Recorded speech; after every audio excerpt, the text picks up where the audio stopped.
Okay, here's an example of some good freehand lettering, although I can tell you that more than likely this is not truly freehand, but it certainly represents what freehand lettering could look like, as far as spacing and good kerning between the letters. You can see it gets very tight because this is like about 1/8 of an inch high letters, so maybe just a little more.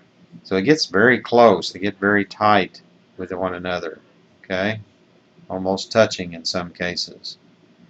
So we will use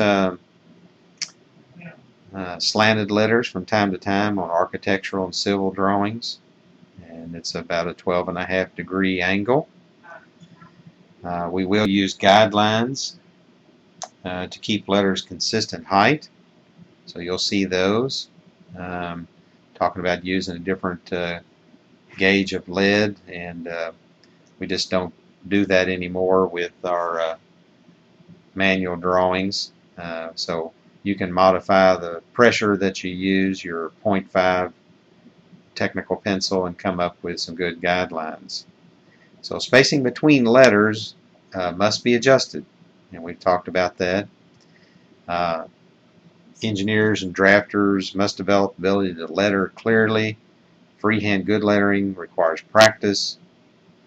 Letter everything: your notes, your homework, your name. Work for professional quality, though.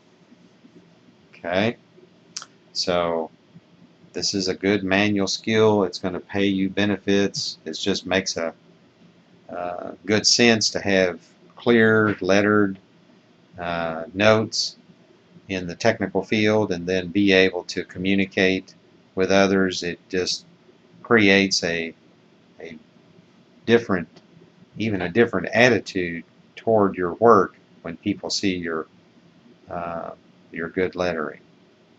So remember, letters are formed by a series of strokes. You pull the lead across the paper, never push the lead.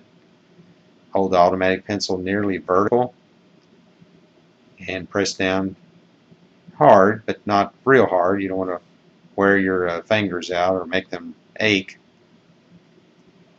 And then strokes are programmed to assure correct letter proportions. And you have to look back and make note of the proportions for each letter and number as you're learning to letter.